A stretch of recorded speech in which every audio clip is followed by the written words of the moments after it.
Sebelum kita membaca dan merenungkan kebenaran firman Tuhan, marilah kita berdoa.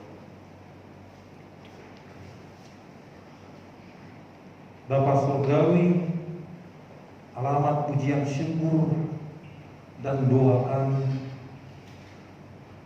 kami berterima kasih Tuhan untuk segala kasih-Mu yang selalu sempurna, bahkan baru seperti setiap pagi dianugerahi oleh Tuhan kepada kami. Bila kami ada di sini sebagaimana kami adanya, semua itu karena belas kasihan-Mu semata.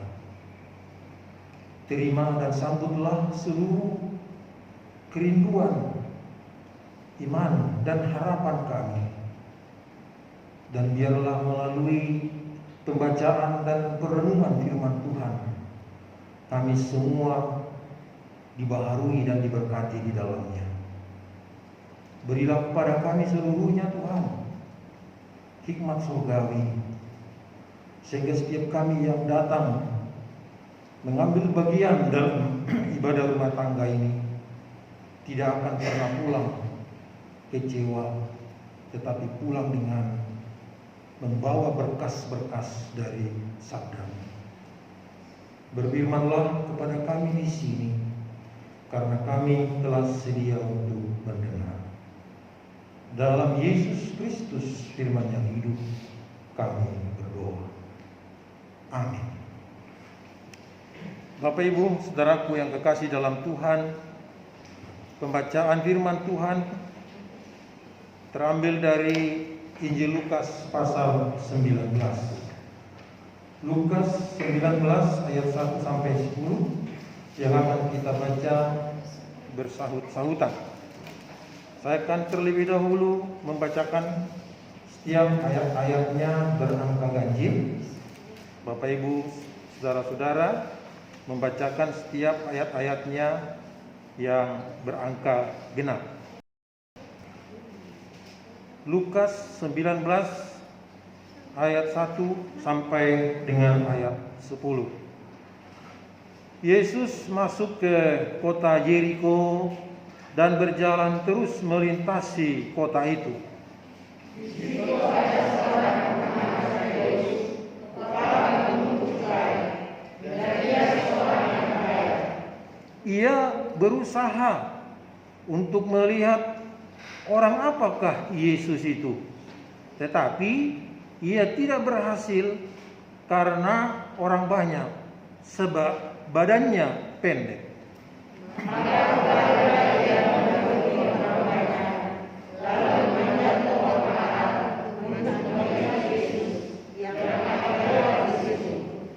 Ketika Yesus sampai ke tempat itu, ia melihat ke atas dan berkata, "Zakheus, segeralah turun, sebab hari ini aku harus menumpang di rumahmu."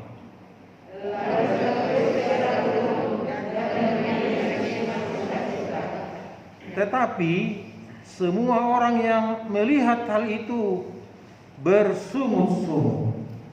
Katanya, ia menumpang di rumah orang berdosa.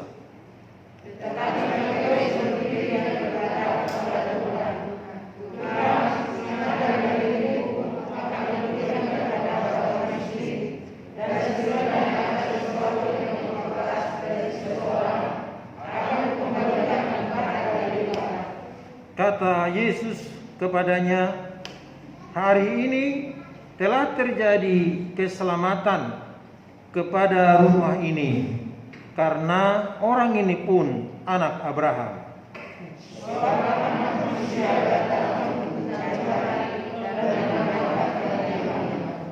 Demikianlah firman Tuhan. Terpujilah Yesus Kristus. Yang berbahagia ialah mereka yang mendengarkan firman Allah dan yang memeliharanya. Shalom Bapak Ibu. Bila kita masih mengingat ibadah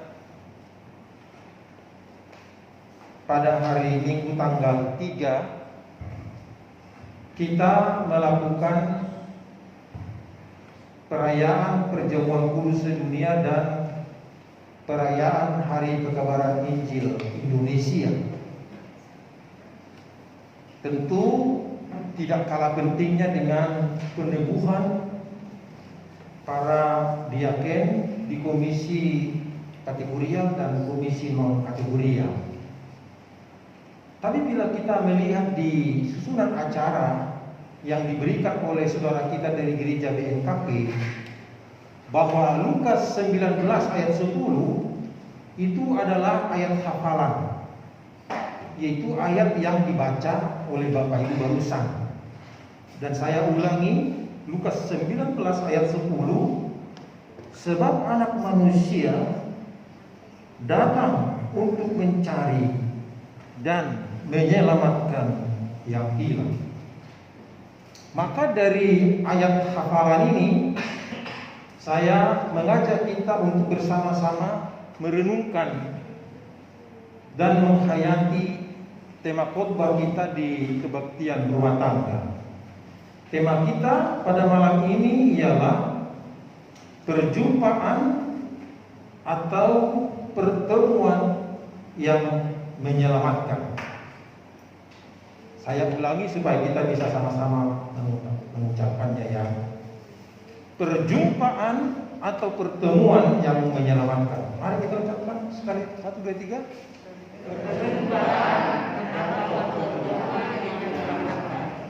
Bapak Ibu Saudara kongregasi, ada banyak pertemuan atau perjumpaan yang menyedihkan. Ada banyak juga perjumpaan atau pertemuan yang menyengsarakan. Bahkan ada perjumpaan atau pertemuan yang membuat orang sangat terpukul, sangat kecewa, dan sangat terbebani. Contoh, bila seseorang bertemu atau berjumpa dengan seorang pemalak, awal perjumpaan dan pertemuan mereka pasti memberi kepercayaan, pasti mengakrabkan, pasti memberikan sebuah kejauhan atau anti ketakutan. Bahkan kalau kita bertemu dengan berjumpa dengan mereka, selalu meyakinkan. Entah itu dengan penampilan, entah itu dengan materi yang disampaikan, dengan janji-janji yang segudang. Bahkan perjumpaan atau pertemuan ini sungguh terjadi juga di kaula muda. Makanya ada pepatah yang mengatakan, bukan perpisahan yang kutangisi, namun pertemuan yang kusesali. Artinya mereka yang pernah bertemu sangat istimewa. Bahkan mengatakan saya sangat nyaman bertemu dengan dia. Namun karena sebuah kecelakaan, karena sebuah tuntutan studi, karena sebuah tuntutan untuk memperbaiki status kehidupan secara ekonomi, entah dia pergi merantau, entah dia pergi studi ke luar negeri, entah karena mengalami kecelakaan, tiba-tiba terjadi kesedihan yang mendalam. Oleh karena itu, Bapak Ibu Saudaraku yang kekasih di dalam Tuhan, malam ini kita mau melihat perjumpaan atau pertemuan yang menyelamatkan. Seperti apa itu? Pertemuan atau perjumpaan yang menyelamatkan itu. Pihak pertama ialah Zakheus. Di dalam bacaan kita bahwa Zakheus itu mempunyai satu status yang disandangnya di ayatnya yang kedua. Di situ dikatakan, di situ ada seorang bernama Zakheus, kepala pemungut cukai, dan ia seorang yang kaya. Inilah pihak pertama yang mau berjumpa atau mau bertemu dengan Yesus. Bahkan di ayat 3 dikatakan niatnya untuk berjumpa dan niatnya untuk bertemu itu dia berusaha. Jadi dia tidak pasif. Dia sangat dinamis. Dia sangat menunjukkan sebuah kerinduan hatinya sehingga dia berusaha. Saking berusahanya dia, di ayat 4 itu dikatakan ia memanjat pohon ara untuk melihat Yesus yang akan lewat itu. Lihat, pihak pertama ini ingin berjumpa dan ingin bertemu. Dia menunjukkan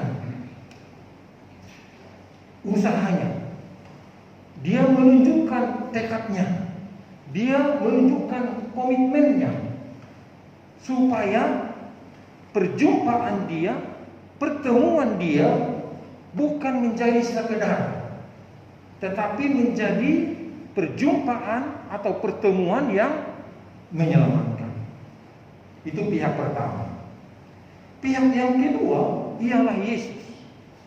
Di ayat 1 dikatakan Yesus masuk ke kota Yeriko dan berjalan terus melintasi kota itu. Pihak kedua ini adalah ingin melakukan sebuah aktivitas, sebuah panggilan untuk mengunjungi warga desa yang ada di kota-kota. Tapi di tengah jalan dia justru berjumpa atau bertemu. Dikatakan di dalam ayat kita itu, yaitu ayatnya yang ke-5, ketika Yesus sampai ke tempat itu, ia melihat ke atas dan berkata, "Zakheus, segeralah turun." Pihak yang kedua ini ternyata paham dengan pihak yang pertama. Buktinya dia tahu namanya. Yesus tahu nama yang berusaha mencari dia itu adalah Zakheus.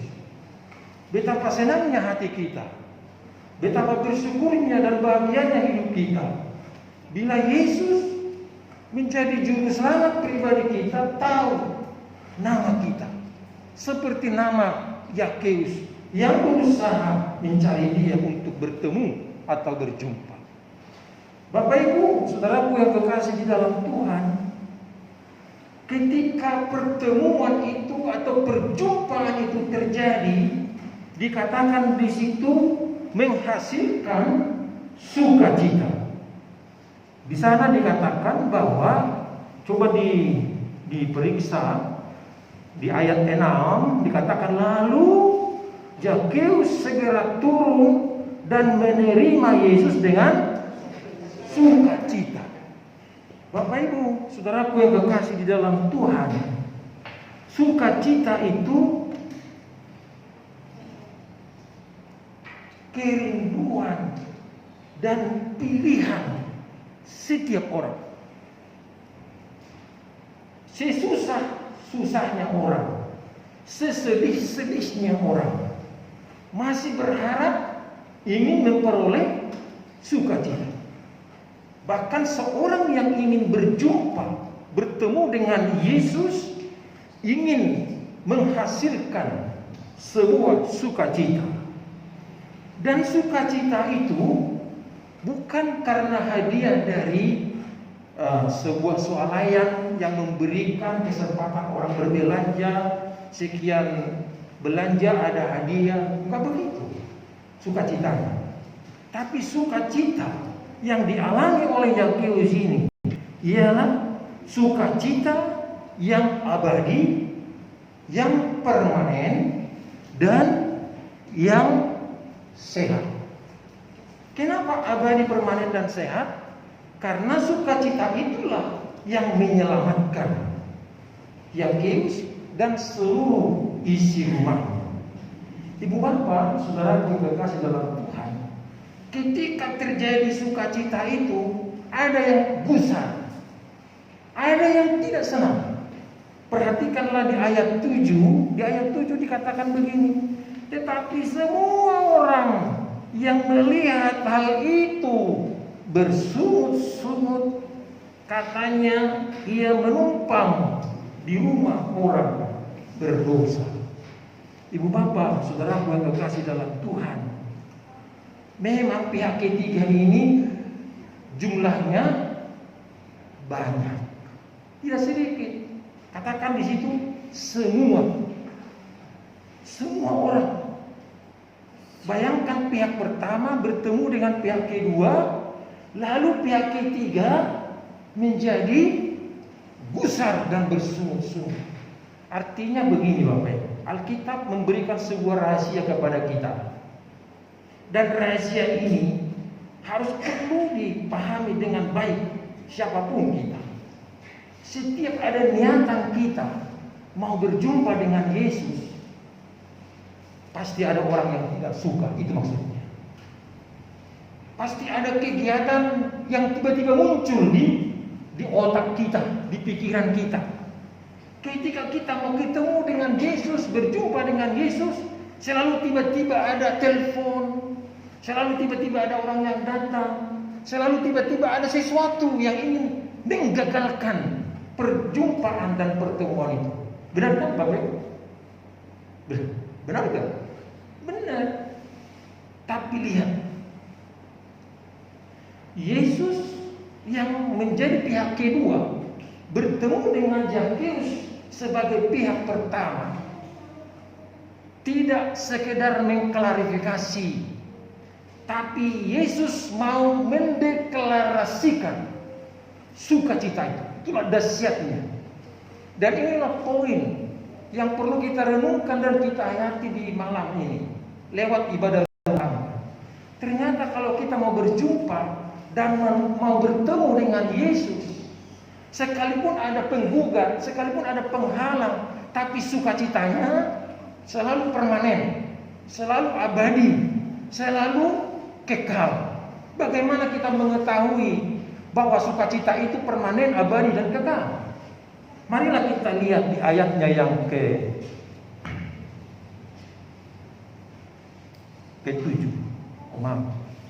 ke-8. Bukan ayat 9. Coba kita baca bersama-sama ayat ke-9. 1, 2, 3. Kata Yesus kepadanya, hari ini telah terjadi keselamatan kepada rumah ini, karena orang ini pun anak Abraham. Yesus datang ke rumah. Orang lain ingin mendengar, karena orang banyak itu mengetahui pemungut cukai adalah orang jahat, orang berdosa. Awalnya orang yang mengikuti itu sudah berbisik dalam hatinya, nanti kita lihat supaya si Yakeus itu didamprat di rumahnya sendiri oleh Tuhan. Mari kita lihat bahwa pemungut cukai akan binasa. Mari kita lihat Yesus tidak dari jauh, tidak perantaraan orang lain, tapi langsung datang ke rumah yang bersangkutan. Lihat, Yesus tidak hanya mengklarifikasi, tapi juga mendeklarasikan bahwa tidak semua pemungut cukai adalah orang jahat dan orang berdosa. Buktinya bagaimana? Buktinya dikatakan oleh Yakeus dalam ayat 8. Saya baca untuk kita. Ayat 8 dikatakan begini. Tetapi Yakeus berdiri dan berkata kepada Tuhan. Perhatikan, Tuhan, setengah dari milikku akan kuberikan kepada orang miskin, dan sekiranya ada sesuatu yang kuperas dari seseorang, akan kukembalikan 4 kali lipat.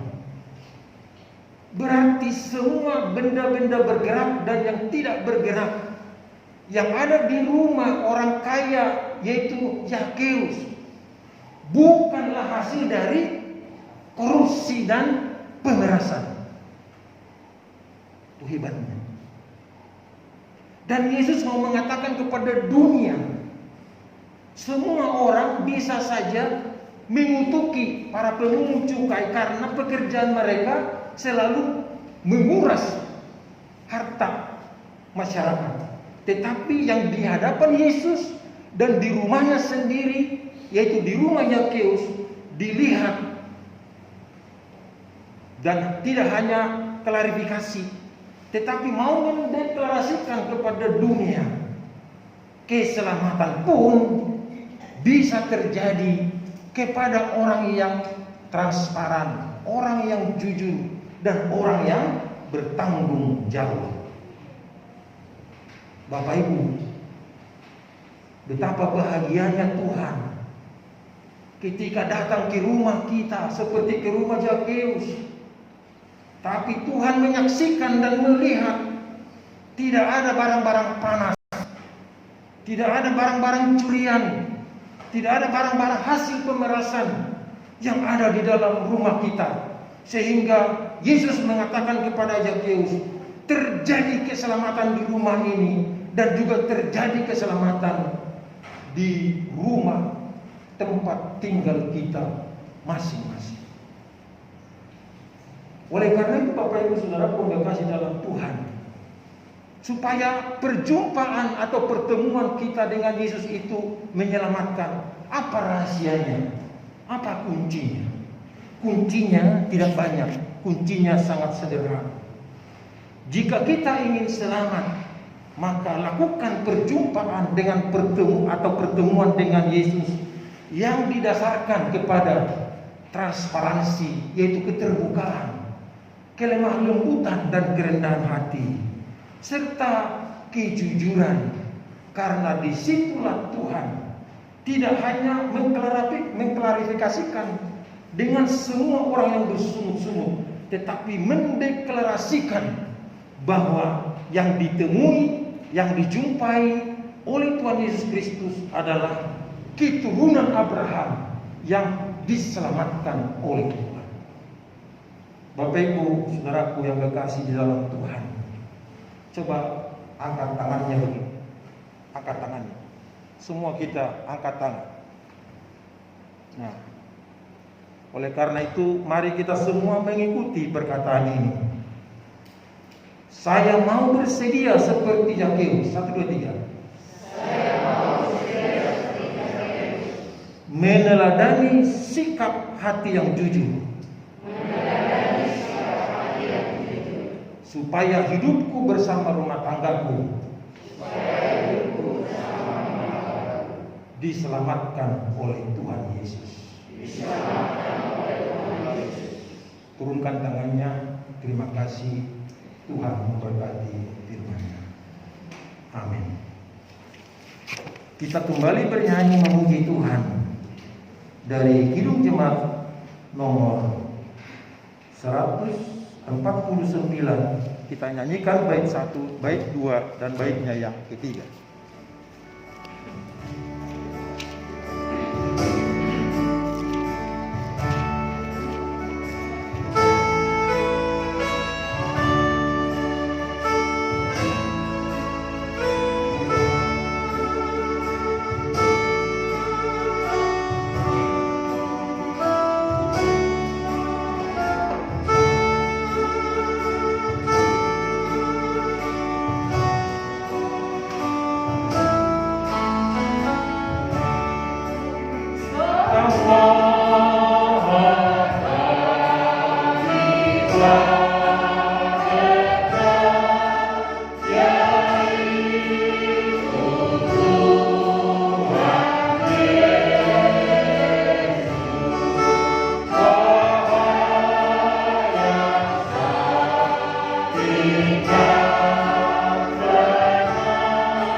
Yeah.